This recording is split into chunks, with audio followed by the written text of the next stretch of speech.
अस्सलामुअलैकुम एवरीवन। आज की जो हमारी वीडियो है वो है 8614 के बारे में, और इस कोर्स ने तकरीबन सबको बहुत ही परेशान किया है। इसका क्वेश्चन नंबर 1 और 2 जो है उसका लिंक मैं एंड स्क्रीन पे डाल दूँगी। और आज हम करेंगे क्वेश्चन नंबर 4। क्वेश्चन नंबर 3 जो है अभी भी कंट्रोवर्शियल है और मुझे ख़ुद अभी उसकी 100% श्योरिटी नहीं है, और जब तक मुझे ख़ुद 100% श्योरिटी नहीं होगी तो मैं किसी को भी मिसगाइड करना नहीं चाहूँगी। तो एजुकेशनल स्टैटिस्टिक्स का क्वेश्चन नंबर 4।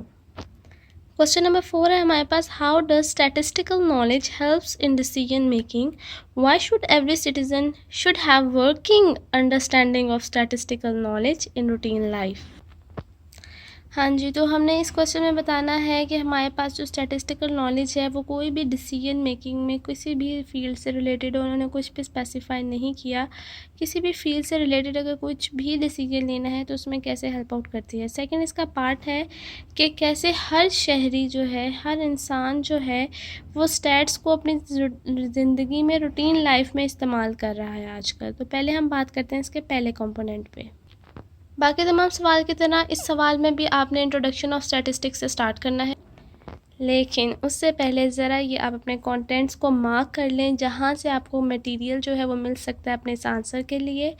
यूनिट नंबर 1 में हमारे पास ये वाले कंटेंट्स हैं, और इसके बाद थोड़ा सा जो मटेरियल है वो हमें चैप्टर नंबर 6 से मिल सकते हैं रिलेटेड टू डिसीजन मेकिंग, जहाँ पे ये हाइपोथेसिस टेस्टिंग लिखा हुआ है। यहाँ पे हम डिसीजन मेकिंग लेके इन्हीं स्टेप्स को जो है वो यूज़ कर सकते हैं। इंट्रोडक्शन ऑफ स्टैटिस्टिक्स जो है वो यहाँ से ली जा सकती है, इंट्रोडक्शन लिया जा सकता है, और ये ग्राफ भी बनाया जा सकता है, सॉरी ग्राफ नहीं, फ्लो डायग्राम बनाई जा सकती है। इसके बाद आपका मेन क्वेश्चन स्टार्ट होता है कि आखिरकार ये स्टैटिस्टिकल नॉलेज या स्टैट्स की जो नॉलेज है या जो भी टेक्निक्स और टूल्स हैं वो डिसीजन मेकिंग में हमारी कैसे हेल्प करते हैं।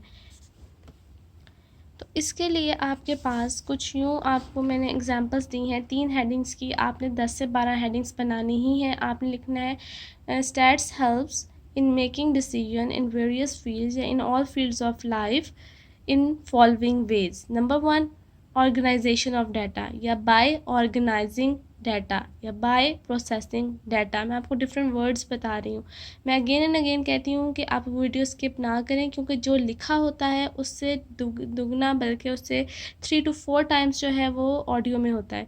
तो ऑर्गेनाइजेशन ऑफ डाटा, इसी तरह इसमें आप बता सकते हैं कि डाटा को ऑर्गेनाइज़ करके पेश किया जाता है। स्टैट्स जो है वो डाटा को ऑर्गेनाइज और मीनिंगफुल वे में पेश करते हैं, जिसकी वजह से जो है हम लोग उस डाटा से जो है वो मीनिंग उस डाटा का ले सकते हैं, उसका इजीली एनालिसिस कर सकते हैं। इसी तरह data is easy to analyse if presented properly. इस तरह की आपने 10 हेडिंग्स बना लेनी है।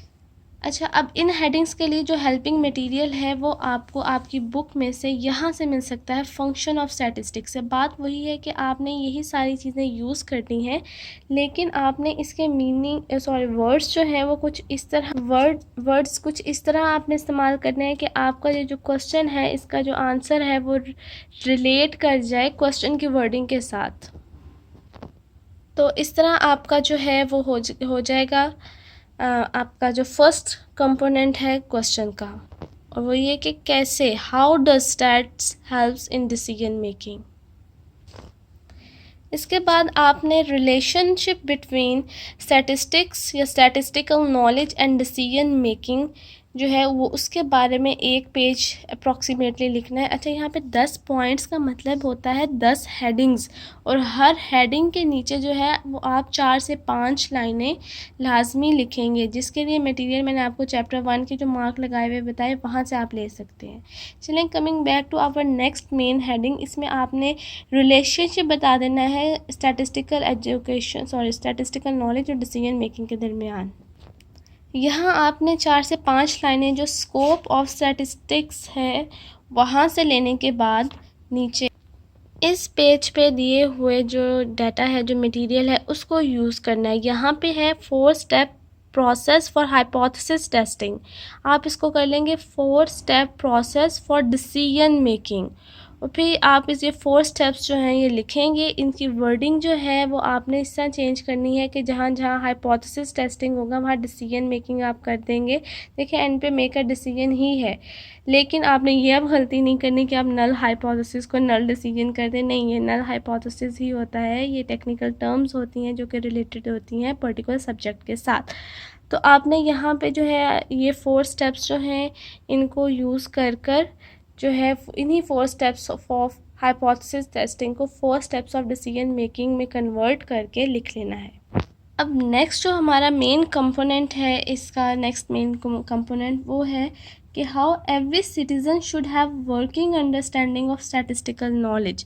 तो यहाँ पे आप main heading third main heading जो आपकी आएगी वो application of stats in real life, या आप लिख सकते हैं application of stats in routine life, या आप लिख सकते हैं application of working understanding of stats by every citizen, या application of working understanding in routine life. इसके लिए जो आपको मटेरियल है वो अगेन आपको अपने चैप्टर नंबर 1 से मिल जाएगा, जहाँ पे ये देखें चैप्टर नंबर 1 पे जहाँ पे importance and scope of statistics है। यहाँ पे तकरीबन सारी ये देखिए फर्स्ट लाइन में लिखा भी हुआ है कि statistic is important in our daily life, लेकिन आपने इसको एज इट इज़ नहीं लिख देना। आपने तकरीबन हर पॉइंट में से 2 हेडिंग्स बनानी है और हर हेडिंग के नीचे 2 से 3 लाइनें लिखनी है। फॉर एग्जाम्पल नंबर 1 हमारे पास है वेदर फॉरकास्टिंग। आप देखिए मैंने वेदर फॉरकास्टिंग की बनाई जो हेडिंग बनाई है और यहाँ उसके नीचे मैं 2 से 3 लाइनें लिख दूँगी। इसी तरह फिर आपने दोबारा जो है वो सारी इन पॉइंट्स में से हेडिंग्स बनानी है और कम से कम 10 से 12 हेडिंग्स आपने बनानी है। ये काफ़ी सारी हैं, नेक्स्ट पेज पे भी हैं। और देखें यहाँ पे एक सेंटेंस में इतनी ज़्यादा है उसकी फील्ड में लिखा हुआ है। अब यहाँ पे थोड़ा सा गूगल भी कर लें कि मिसाल के तौर पे एप्लीकेशन ऑफ स्टैटिस्टिक्स जो है वो अगर साइकोलॉजी में, यहाँ पे सिर्फ यही लिखा हुआ है कि साइकोलॉजी में यूज़ होती है, लेकिन बताया नहीं गया कि कैसे यूज़ होती है। तो आप गूगल कर लें कि how statistic is helpful in psychological studies, और आपको वहाँ से मिल जाएगा कि साइकोलॉजी में ये कैसे यूज़ होती है। तो वो एग्जांपल आप यहाँ पे कोट कर दें। मेक श्योर आप 10 से 12 पॉइंट्स लाजमी बनाएं। तो हमारे पास 3 कंपोनेंट्स हो गए। सबसे पहले हमने इंट्रोडक्शन दिया 4 से 5 या 3 से 4 लाइनों का। उसके बाद के स्टैट्स माई हेल्प कैसे करती है वो उसके लिए मटेरियल चैप्टर नंबर 1 से। फिर स्टैट्स और डिसीजन मेकिंग में जो है वो रिलेशन क्या है उसके लिए चैप्टर नंबर 6 में से 4 स्टेप्स लिख दें और थोड़ा सा उन दोनों का आपस में रिलेशन लिख दें। और उसके बाद फिर application of stats in real life, उसका मैं आपको फिर बता दिया कि चैप्टर नंबर 1 से आपको मटेरियल मिल जाएगा। आपने 10 से 12 पॉइंट्स लाजमी लिखने हैं। अगेन पॉइंट्स का मतलब ये है कि आप हेडिंग देंगे और हर 10 से 12 हेडिंग देंगे और हर हेडिंग के नीचे आप 3 से 4 लाइन्स लिखेंगे। ये भी आपको मटेरियल चैप्टर नंबर 1 से मिल जाएगा और कुछ आपको सर्च करना पड़ेगा गूगल पर। और फिर एंड पे आपने कंक्लूजन में लिख देना है कि स्टैट जो है वो हमारी ज़िंदगी के हर पहलू में हर जगह इस्तेमाल हो रही है। कोई भी काम जो है वो स्टैटिस्टिकल नॉलेज के बगैर नहीं किया जाता, या स्टैटिस्टिकली उसकी सिग्निफिकेंस जो है वो फाइंड करने के बाद ही हम वो ख़ास काम जो है वो करते हैं या डिसीजन लेते हैं। तो ये थी गाइडलाइन क्वेश्चन नंबर 4 सॉल्व करने की हमारे कोर्स कोड 8614 की। उम्मीद है कि आपकी हेल्प हुई होगी और अब आपके जहन में कन्फ्यूजन्स नहीं होंगी, या होंगी भी तो बहुत कम होंगी। अगर इस वीडियो से आपकी मदद हुई है तो ज़रूर लाइक कीजिएगा और कमेंट सेक्शन में अपनी ओपिनियन दीजिएगा।